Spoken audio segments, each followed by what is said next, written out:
Welcome to Flashpoints. I'm Jeff Pegues, joined by CBS News Senior National Security Analyst Juan Zarate. Nice to see you as usual. I want to toss to a soundbite from the president that created quite a stir earlier this week. Let's take a listen. We don't yet have a complete strategy because it requires commitments on the part of the Iraqis as well about how recruitment takes place, how that training takes place. And so the details of that are not yet worked out. And so after he makes that statement, about 24 hours later, there are these reports which have since been confirmed that the U.S. is going to send more military advisors. Coincidence?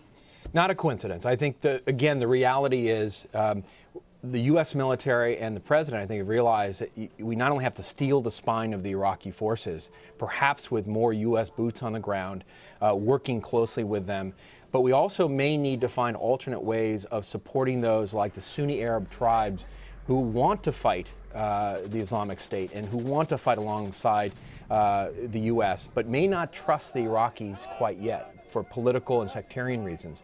And so I think this is a reality that we have to face, that the U.S. actually plays a pretty central role, even though we don't want to, but a pretty central role if the point is we're trying to roll back ISIS currently and we're trying to galvanize all of the proxy forces on the ground against them.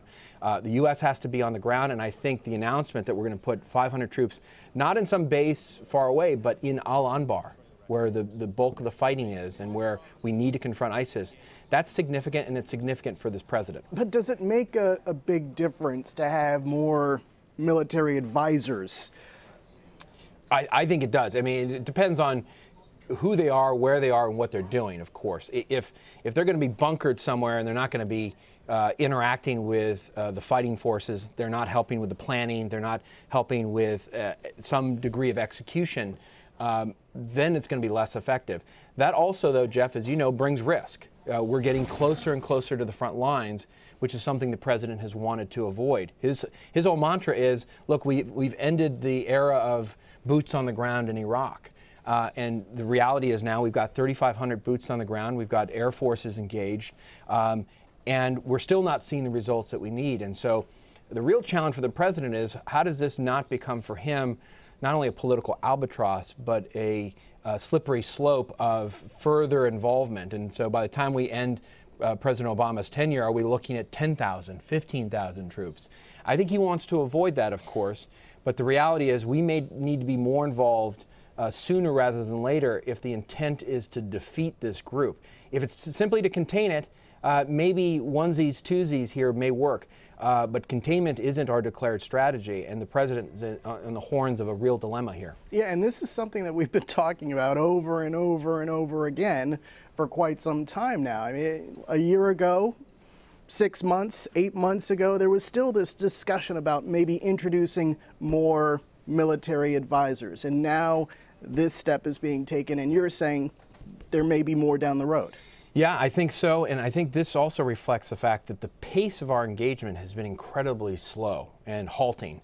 We've seen this in terms of our training of Syrian rebel forces. I mean, for how long have we talked about the commitments made to train them, and that hasn't happened at the pace we want. But is that a consequence of a administration policy, or is it the sentiment, public sentiment? Is that what's driving this? No, the public policy and the president's policy is to train, right? He has said at least on 3 or 4 occasions that our policy in Syria is to train the Syrian Free Army and rebels en masse to be able to take on the Islamic State and Jabhat al-Nusra and other forces in Syria. That's just not happening. I think a major part of this is conditions on the ground. Mm-hmm. The Turks have been slow to help. It's hard to get the right recruits. How does the vetting work? So the mechanics always get in the way. But we've been talking about it for now years. And I think the reality both on the Syrian side and Iraqi side is we're just not able to mobilize, or have not been able to mobilize, the forces on the ground as quickly as we would like. And even those that are fighting now, some of the Sunni tribesmen, the Peshmerga, the Kurdish fighters in the north, have felt a bit sort of burdened by the slowness of American response, the fact that they're not getting the weaponry they need. So these are the folks that are actually fighting with us or on our behalf. and for their own causes, and we're not even able to support them well. So there's a real time factor here where we've been slow, where the enemy's been accelerating, and I think what the president's having to grapple with is how do we get in front of this, but at the same time don't get bogged down into another ground war. All right, we're learning more about these military advisors and some of the details, so there's more to come on that as well. Yeah. For Juan Zarate, I'm Jeff Pegues, and that is Flashpoints.